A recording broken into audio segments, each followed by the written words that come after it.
So about 100 years ago, Johnstown was really a disconnected island. Today, physically, it still may be disconnected to some degree, but now we're really connected to the world in a lot of very interesting ways. Our education partners are great at bringing in diverse international students and people from all over the place to this area. Even though Johnstown is really in a shrinking state, we're really close to a growing star like Pittsburgh. Other cities and regions in our country are also growing, but also have needs for people, ideas, and expertise. Interestingly enough, this region has a lot of these resources, but we're not connected enough. And I think that's the whole theme behind everything here, is to establish greater bridgeheads in other places and connectivity and throughput to make these things work in some ways. So this is all about building bridges, and there's a Bridge to Pittsburgh project, but there are also bridges to other places, and we're working together to really define these. Well, how do we actually do this though? There's no single answer, but I can tell you about a couple things that we're doing that we believe have the ability to make an impact. Most importantly today, I want to share with you news about this exciting collaboration we have with our local partners in innovation, like Don Bonk here, and higher education. We're trying to lead the way and for people and companies to take hold of the opportunities that the fast companies of Silicon Valley, like LinkedIn and Google, have created in the world.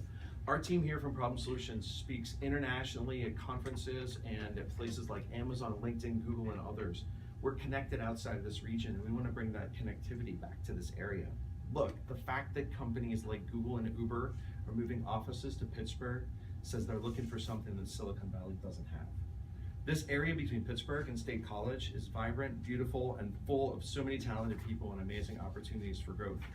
This is the place that really built America here in this region, and our universities put out thousands of highly talented and motivated students every semester as a talent pipeline. What can we do to help keep those people here locally? And that was really an interest of ours. And once again, they're all doing things independently for a lot of their programming. If we were able to unite them from a county's perspective and kind of mark it out there, instead of saying College A produces 200 engineering students, we could say we're producing 500 collectively out there to other companies to help market and have another marketability out here for companies. And this project actually aligns perfectly what we're trying to do, as Mike mentioned, with our Bridge to Pittsburgh concept, which is really seeing what can we do to bring businesses from Pittsburgh into the Johnstown region, either on a partnership basis, an expansion basis, or what have you. So we're looking at those different opportunities right now at the same time that we're doing this project. So once again, county's excited about this opportunity and working with Problem Solutions and Mike and the energy level that's available here in this group. So could what's happened to us with this defense transition be a model for the rest of the country to potentially follow? So if we're able to iterate solutions here, we could teach other folks. And it's also an opportunity for faculty to do case studies. And I'll give you an example. I met with the executive director of the executive vice president's office at the University of Pennsylvania back on April the 28th. Why was that important? I was pitching to him potentially doing a project around our transformation. They have a University of Pennsylvania Institute for Urban Research. They've done projects on Major League Baseball. They've done them on anchor institutions like universities. But potentially our community might be the subject of a faculty conference and a university conference in 2017. So we made that pitch.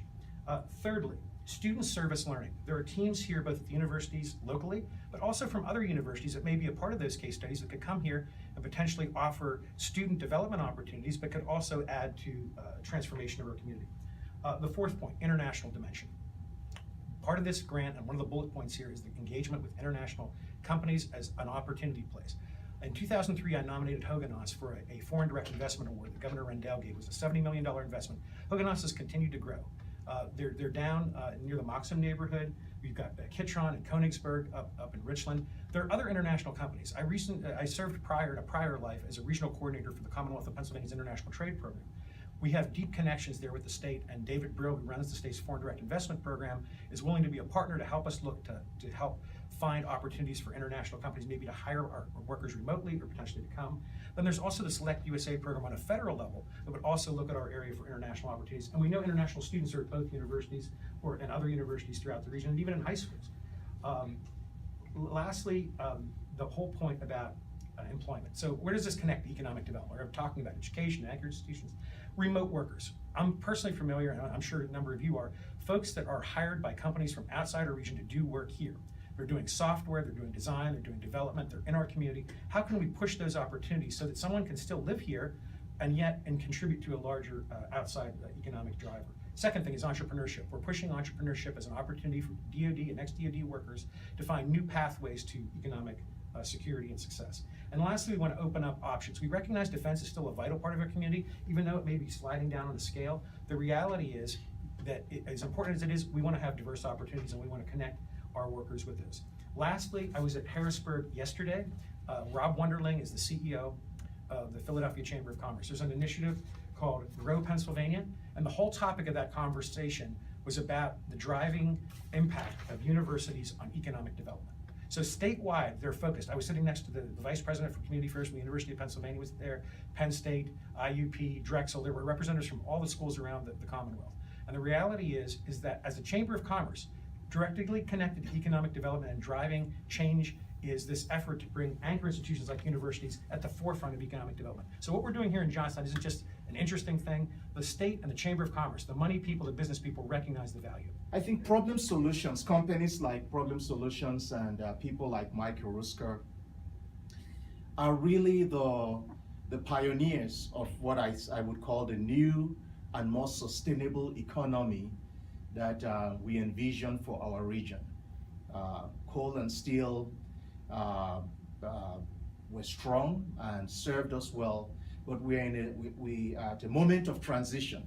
And I see what Problem Solutions is doing, the focus on collaboration, our resources, not so much financial resources, but the talent pool that we have, the pool of ideas, and leverage them in a collaborative framework so we all work together to rebuild a new, sustainable, and more vibrant economy. Already at Pitt Johnstown, we've been taking steps for many years. We've innovated in our business programs and information technology, applied computer science.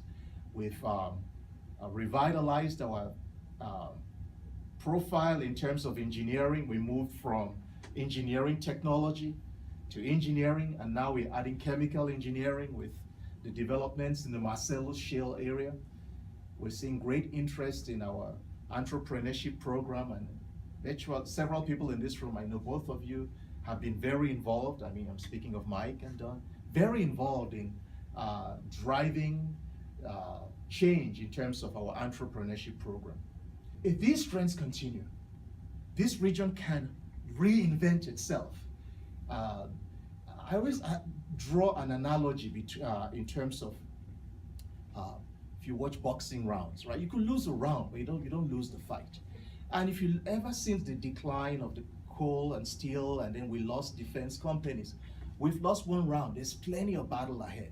And with the energy and innovation and collaborative potential that I sense in this room, I think you have started, you're leading a good thing here, and we are delighted to be a partner, and we are hopeful that many more collaborations can develop from this. One of our initiatives in our strategic plan at the university, we have 4 pillars. And one of the pillars is collaboration with the outside community, strategic partnerships. We cannot really survive as a university, and definitely can't thrive without those connections to the outside. As the great Peter Drucker, the theorist, once said, an organization must have a purpose that lies outside of itself. And we at St. Francis very focused on the community. So any endeavors that we can do to impact on our community is really significant for us. Because we had to completely refurbish our economy, and through defense sector, through IT, and these other solutions, we've definitely had a progress. We've had a journey of progress in terms of reinventing ourselves as a community, so we can continue to do that. A big part of our effort today is to help brand Cambria County as an education destination. Just like Philadelphia, Pittsburgh, Boston, or other major metropolitan areas have a great reputation for educating students in their schools, whether it's Harvard in Boston, or UPenn in Philadelphia, or Carnegie Mellon in Pitt, in Pittsburgh. We also have great schools here in Cambria County that we want to talk about in their totality. So whether it's St. Francis University, University of Pittsburgh and Johnstown, Mount Aloysius, Penn Highlands, Cambria, Rao, we want to let people know that this is a place where young people come and get educated.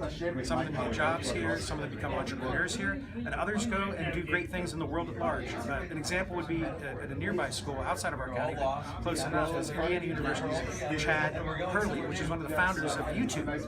So we have amazing talent in our region, in our state, and nationally, but we're focused here today on Cambria County and the great schools and great talent that graduates from these schools every single year.